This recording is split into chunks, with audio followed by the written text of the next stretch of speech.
मेरे प्यारे दोस्तों, कैसे हैं आप लोग। हम जानते हैं कि एनएचएम एमपी सीएचओ का एडमिट कार्ड यहाँ पे रिलीज़ हो चुका है। बहुत सारे अभ्यर्थी ने अपना अपना एडमिट कार्ड डाउनलोड कर लिया है। अपने अपना जो एग्ज़ाम सेंटर है वो सभी को पता चल गया होगा। लेकिन एक सवाल ये आता है दोस्तों कि आखिर एमपी जो एनएचएम सीएचओ की जो एग्ज़ाम होता है उसे हम कैसे पास करें। मीन्स कि हमें जब परीक्षा हम देते हैं उस समय हमें कौन कौन सी बातों को ध्यान रखना चाहिए ताकि हम ज़्यादा ज़्यादा स्कोर कर पाएँ। तो दोस्तों, आज की इस वीडियो में आपको वही बताने वाला हूँ कि एमपी एनएचएम सीएचओ की जब आप परीक्षा देंगे तो आपको दूसरे लोगों से ज़्यादा कैसे नंबर पाएंगे। तो इस वीडियो को पूरा अंत तक देखेंगे तो आई एम श्योर कि 100% आपको आज इस वीडियो में जानकारी मिल जाएगी कि आपको एमपी एनएचएम सीएचओ का जो परीक्षा होती है, जो आपका 100 मार्क्स का यहाँ पे सिलेक्शन में जो मेरिट लिस्ट बनती है उसमें से आपको यहाँ पे 2 घंटे का समय मिलता है। उन 2 घंटे में आपको 100 प्रश्न कैसे करना है, आपको अभी कैसे पढ़ाई करना है, वो सब कुछ आपको यहाँ पे डिटेल से बताने वाला हूँ। ज़्यादा वीडियो लंबा नहीं होगा इस, लेकिन ये वीडियो बहुत हेल्पफुल होगा। अगर आप यहाँ पे एमपी एनएचएम सीएचओ की भर्ती एक ही बार में क्रैक करना चाहते हो, परीक्षा एक ही बार में क्रैक करना चाहते हो, आई एम श्योर कि इस वीडियो को पूरा अंत तक जरूर देख लीजिएगा। आपको थोड़ा मैं बताना चाहूँगा इसकी टोटल वैकेंसी जो है गाइस आपका 2850 पदों पर वैकेंसी यहाँ पे आई हुई थी। और ये जो भर्ती आई थी गाइस 17/5/2021 तक में यहाँ पे आई हुई थी। इसका एडमिट कार्ड वगैरह आप सबको पता जारी हो चुका है। और इसकी एज 21 से 40 वर्ष है, ये ज़्यादातर आपको सबको पता है। अगर आपने एडमिट कार्ड अभी तक डाउनलोड नहीं किया है तो आप इसकी ऑफिशियल साइट पे जाइए, वहाँ से आप इसको एडमिट कार्ड डाउनलोड कर लीजिए। अगर आपको एडमिट कार्ड नहीं पता है तो अगर आप यहाँ पे कमेंट करेंगे तो वहाँ से मैं आपको सारी चीज़ें लिंक वगैरह दे दूँगा। बाकी चीज़ें गाइस अगर आपको बताऊँ कि सबसे पहले गाइस अगर आप भी अभी भी आप सोए हुए हो या आपको नहीं पता है कि एमपी एनएचएम सीएचओ में आखिर आता क्या है, तो मैं आपको एक बार रिवाइज कर दूं कि सबसे पहले गाइस आपको यहाँ पे फिजिक्सोलॉजी जो 5 मार्क्स की आती है, एनाटोमी आपकी 5 नंबर की आती है, demography and common health statics 5 number की आती है, community health epidemiology and disease prevention 10 marks का आता है आपका, मैटरनल हेल्थ जिससे प्रेगनेंसी एंड चाइल्ड बर्थ के बारे में यहाँ पे 10 प्रश्न आते हैं। फिर आपका चाइल्ड हेल्थ एंड न्यूट्रिशन के जो क्वेश्चंस आते हैं दोस्तों यहाँ पे आपका 5 मार्क्स का आता है। इम्यूनाइजेशन जो आपका 5 मार्क का आता है, एडोलेसेंट हेल्थ का 5 नंबर का आता है, फैमिली प्लानिंग का 5 नंबर का आता है और कॉमन कम्युनिकेशन डिसीज के 10 प्रश्न आते हैं। नॉन कम्युनिकेशन डिसीज के 10 प्रश्न आते हैं, नेशनल हेल्थ प्रोग्राम के 10 प्रश्न आते हैं, जीके के 10 प्रश्न आते हैं और एनालिटिकल एंड कम्युनिकेशन स्किल्स के 5 मार्क्स आते हैं। अब सवाल ये आता है कि जो यहाँ पे नंबरिंग दिए रहे इनमें से हमें किस टॉपिक पे ज़्यादा ध्यान देना चाहिए। तो सबसे पहले दोस्तों कि आपको पता होगा कि हमारे जो बायोलॉजी में जो रोग हैं, जिसे हम शुद्ध हिंदी भाषा में है कि रोग, इंग्लिश में डिसीज कहते हैं, रोग को आपको सबसे ज़्यादा पढ़ना है क्योंकि आपको देख सकते हैं यहाँ पे रोग के आपको 20 मार्क्स आ रहे हैं। तो आई एम श्योर कि अभी आपको सबसे पहले अभी वीडियो बंद करने के बाद एक बार आपको रोग को यहाँ पे क्या करना है, रिवाइज करना है। रोग के जितने भी प्रश्न हैं उसको आपको एक बार रिवाइज करना है। ज़्यादा दोस्तों आपको यहाँ पे जीके में टाइम वेस्ट नहीं करना है। आई एम श्योर कि आपको एक दिन टाइम देना है जीके में, उसमें आपको 1 से 2 मंथ का जितने भी यहाँ पे करंट अफेयर जीके लूसेंट वगैरह है उसको पूरा एक बार रिवाइज कर लेना है। देखिए परीक्षा आपको देना है, एग्ज़ाम आपको क्रैक करना है, तो थोड़ा सा आपको 1 हफ्ते मेहनत करनी पड़ेगी, रात को जगना पड़ेगा, अपना दिन रात एक करना पड़ेगा, तभी आपको यहाँ पे एग्ज़ाम क्रैक हो पाएगा। क्योंकि दोस्तों आपको पता होगा कि एमपी बेरोजगारी बहुत ज़्यादा है और काफ़ी लोगों ने फॉर्म फिल किया है, तो सिलेक्शन होने का बहुत कम चांस रहता है।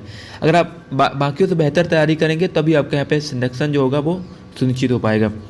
तो अब आपको गाइस यहाँ पे जो 10 मार्क्स के आते हैं उनको आपको ज़्यादा विशेष ध्यान देना है। फिर गाइस जो छोटे टॉपिक्स हैं जैसे आपका एनाटोमी 5 नंबर का और साइकोलॉजी जो होता है 5 नंबर का आता है दोस्तों। तो ये कुछ ऐसे क्वेश्चन इमुलेशन 5 नंबर का, चाइल्ड एंड न्यूट्रिशन के 5 मार्क्स का आता है। तो इन जो आपके सब्जेक्ट हैं इनको आपको विशेष ध्यान देना है, इनको पूरा रिवाइज करना है। जीके में ज़्यादा टाइम वेस्ट नहीं करना है क्योंकि बहुत सारे जो अभ्यर्थी होते हैं ज़्यादातर गलती क्या कर देते हैं, जीके में अपना पूरा टाइम वेस्ट कर देते हैं, उनका जो खुद का सब्जेक्ट है वो उस पर ध्यान नहीं देते हैं। ये हो गई सारी दोस्तों आपका जो एग्जाम पैटर्न और सिलेबस का। फिर बात करते गाइस कि आपको एमपी एनएचएम सीएचओ परीक्षा कैसे पास करना है। ये बहुत ही इंपॉर्टेंट फैक्ट्स है गाइस, क्योंकि अगर आपको ये पता चल गया तो आप आसानी के साथ यहाँ पे जब भी एग्जाम में बैठेंगे, आपको पता है कि 27 जून तक अगर कोई ऐसा विशेष नोटिफिकेशन अपडेट नहीं आता है जैसे कोविड का हो गया है, कुछ ऐसी अनबिलीवेबल चीज़ें जो कि एग्ज़ाम को आपका पोस्टपोन कर दें, तो आपका ये मान लीजिए कि आपके पास 1 हफ्ते का और टाइम बचा हुआ है। तो सबसे पहले दोस्तों कुछ चीज़ें आपको यहाँ पे मैं बताने जा रहा हूँ, उसको ध्यान से देखिए। सबसे पहले दोस्तों कि अगर आपको एमपी एनएचएम सीएचओ की परीक्षा एक बार में यहाँ पे पास करना है, यहाँ पे गलत लिख दिया, बात करना है, पास करना है, तो परीक्षा देते समय यह बात ध्यान में रखना है। सबसे पहले गाइस आपको कि आपकी परीक्षा में 3 प्रकार के प्रश्न आते हैं। ध्यान दे ली गाइस, आपको आपके जो यहाँ पे एग्जाम होता है उसमें 3 टाइप के प्रश्न आते हैं। एक बहुत आसान प्रश्न आते हैं, थोड़ा मध्यम प्रश्न आते हैं, बहुत कठिन प्रश्न आते हैं। अब दोस्तों मैं थोड़ा सा आपको बताना चाहूँगा कि इसमें आपको सॉल्व कैसे करना है, मीन्स प्रश्न कैसे लगाना है। बहुत सारे अभ्यर्थी क्या करते हैं कि जैसे आपका इसमें रेगुलरली जो आपके 100 क्वेश्चंस आते हैं उसमें क्या करते हैं कि स्टार्ट करते हैं 1 नंबर से, 1 नंबर किया, 2 नंबर किया, 3 नंबर किया, चौथे में जैसे गए तो इसमें क्या होगा, आपका प्रश्न जो होगा वो हार्ड आ जाएगा। तो हार्ड आ गया गाइस, तो इसमें क्या करते हैं, इसी में टाइम वेस्ट करते हैं। नहीं, इसका ऑप्शन 1 सही होगा, ऑप्शन 2 सही होगा, ऑप्शन 3 सही होगा। इसमें लोग कन्फ्यूज नहीं, ऑप्शन इसका 1 सही हो रहा है, फिर ऑप्शन 2 सही हो रहा है, ऑप्शन 4 सही, कन्फ्यूज रहते हैं। और इससे में कम से कम गाइस आपका यहाँ पे 2 से 3 मिनट टाइम वेस्ट हो जाता है। और ऐसे दोस्तों आपको बता दूं कि यहाँ पे अगर इनका अनुमान लगा जाए तो बहुत आसान जो प्रश्न होते हैं, कम से कम आपके यहाँ पे 30 प्रश्न होंगे, बहुत ही आसान। और थोड़ा जो मध्यम प्रश्न होंगे गाइस, कम से कम आपका यहाँ पे कितना होगा, यहाँ पे आपके 36 ऐसे प्रश्न होंगे जो एकदम मध्यम होंगे। फिर गाइस आपके जो बहुत कठिन प्रश्न होंगे वो ज़्यादा इसी लेवल के प्रश्न रहते हैं गाइस। आपको बता दूं कि इसी लेवल के आपके प्रश्न रहेंगे। लगभग जैसे अगर बात करें कि ये हो गया हमारा 66 हो गया, फिर हमारे कितने बचा, ये बचा हमारा 34। तो इसी टाइप के आपके प्रश्न रहेंगे दोस्तों। तो अगर आप यहाँ पे सॉल्व अच्छे से करेंगे तो बहुत ही आसानी के साथ आपके जो प्रश्न होंगे वो सॉल्व हो जाएंगे। लेकिन दोस्तों आपको एक चीज़ और आपको बता दूं, इसमें मिस्टेक हो सकता है, इसमें मैंने काउंटिंग नहीं किया, लगभग आपको यहाँ पे एवरेज बताऊंगा इसकी। बहुत आसान 30 प्रश्न हो सकते हैं, थोड़ा मध्यम 36 हो सकते हैं, बहुत कठिन 34 प्रश्न हो सकते हैं। तो इन सब चीज़ों को सॉल्व कैसे करना है, देखिए एक चीज़ आपको ध्यान देना है। सबसे पहले दोस्तों आपको बहुत आसान और मध्यम वाले प्रश्न को सॉल्व करते जाना है, मतलब लगाते जाना है। बहुत कठिन प्रश्न जो होता है उसको छोड़ते जाना है, क्योंकि दोस्तों हम बहुत कठिन प्रश्न के चक्कर में हम बहुत आसान प्रश्न जो होते हैं, एक कठिन प्रश्न के चक्कर में हम कम से कम 4 से 5 आसान प्रश्न क्या कर देते हैं, छोड़कर आ जाते हैं, फिर हमारे पास टाइम नहीं बचता है। इसलिए दोस्तों आपको बहुत कठिन वाले प्रश्न में ज़्यादा टाइम वेस्ट नहीं करना है, उनको लास्ट में यहाँ पे उनको देखना है। फिर गाइस आपको प्रश्न कैसे अटेम्प्ट करना है परीक्षा के दौरान। सबसे पहले दोस्तों जैसा कि मैंने आपको बताया कि सबसे पहले जो इजी प्रश्न होते हैं उनको आपको यहाँ पे टिक करते जाना है, फिर मध्यम प्रश्न को टिक करते जाना है, और जो अगर हार्ड प्रश्न का भी अगर आपको पता है कि हाँ इसका आंसर आ सकता है तो आप उसको यहाँ पे लिख लीजिए कि हाँ 4 नंबर 5 नंबर वो आप लिख सकते हैं अलग से। अगर नहीं लिखना गाइस तो फिर दोबारा आपको बहुत टाइम मिलेगा। आपको पता है गाइस इसमें कम से कम 2 घंटे का समय मिलता है। तो सबसे पहले गाइस आपको यहाँ पे बहुत आसान प्रश्न को हल करना है, कठिन प्रश्न में बिल्कुल भी टाइम वेस्ट नहीं करना है। आपको किसी प्रश्न पर ज़्यादा नहीं उलझना। गाइस मैंने अब आपको बताया कि कोई भी जो हार्ड प्रश्न होता है उसमें आपको ज़्यादा उलझना नहीं है। उलझना मतलब कम से कम अगर उसको एक बार आपने देखा, उसको लग रहा कि नहीं आ रहा है इसका आंसर, तो आप अगले प्रश्न में बढ़ जाइए। उसी पे आप बार बार सोचेंगे यार इसका मुझे तो पता चल रहा है कि हाँ इसका आंसर आ सकता है या इसका ये हो सकता है। तो उसमें क्या आपका ये सोचने से कम 2 से 3 मिनट का टाइम वेस्ट हो जाता है। वही 2 से 3 मिनट अगले प्रश्न का आपको कम मिलेगा, जिससे आप कहोगे कि सर हम तो प्रश्न पूरे सॉल्व भी नहीं कर पाए, टाइम बहुत कम बचा है। यही रीज़न होता है। फिर अगले हम अपने इस टिप से पढ़ते हैं कि अभी आपके पास जितना भी समय बचा है, आई एम श्योर कि अगर आपका 27 जून से एग्ज़ाम होगा तो सभी का 27 जून से एग्ज़ाम नहीं होगा, किसी का आपका 28 जून को होगा, किसी को 29 जून को होगा। तो जितना भी समय आपके पास बचा है पेपर से पहले, सबसे पहले आपको पुराने पेपर को सॉल्व करना है। हो सके अगर आपके पास कहीं से अगर प्रीवियस पेपर डाउनलोड कर लेते हैं तो वहाँ से एक बार प्रीवियस पेपर को ज़रूर देख लेना है, उससे आइडिया हो जाएगा दोस्तों। और क्योंकि अभी से आप यहाँ पे मॉक टेस्ट दे लेंगे, प्रीवियस ईयर के पेपर सॉल्व करेंगे तो आपको आइडिया लगेगा कि हाँ मेरी स्पीड कैसी है। हो सके दोस्तों तो अभी से 1 से 2 ऑनलाइन टेस्ट दे लीजिए।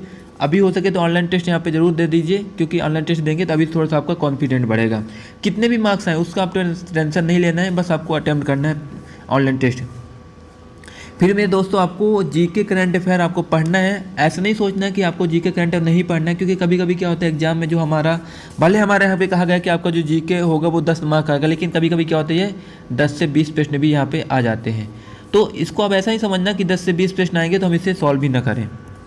तो अब इसका दोस्तों आपको जीके करंट अफेयर जरूर देखना है, ऐसा नहीं कि इसको बिल्कुल नहीं देखना, क्योंकि ये जो होते हैं, क्योंकि आपको पता है दोस्तों कि 2800 ही लगभग आपके यहाँ पे पद है, जिसकी वजह से यहाँ पे काफ़ी लोगों फॉर्म फिल किया है। तो उसके अकॉर्डिंग अगर देखा जाए तो इनकी भी काफ़ी अहम भूमिका रहेगी जीके करंट अफेयर की, क्योंकि सभी लोग यही सोचें कि जीके करंट अफेयर नहीं पढ़ना है। अगर ऐसा हुआ कि इसी के यहाँ पे कम से कम 30 प्रश्न पूछ लिया तो फिर बहुत दिक्कत हो जाएगी, इसलिए इसे ज़रूर पढ़ के जाना है। बाकी सब्जेक्ट को एक बार रिवीजन जरूर मार कर जाना है, बहुत इंपॉर्टेंट रोल होता है दोस्तों। अभी से रिवीजन मारिए, क्योंकि आपको पता है कि यह परीक्षा का टाइम है, इधर आपका दिमाग बहुत ही ज़्यादा एक्टिव रहता है। आपको पता है कि अभी हमारे पास 1 हफ्ते का टाइम है, अब जो भी पढ़ोगे आई एम श्योर कि आपके वो दिमाग में जब तक एग्ज़ाम होगा तब तक तो रहेगा ही रहेगा।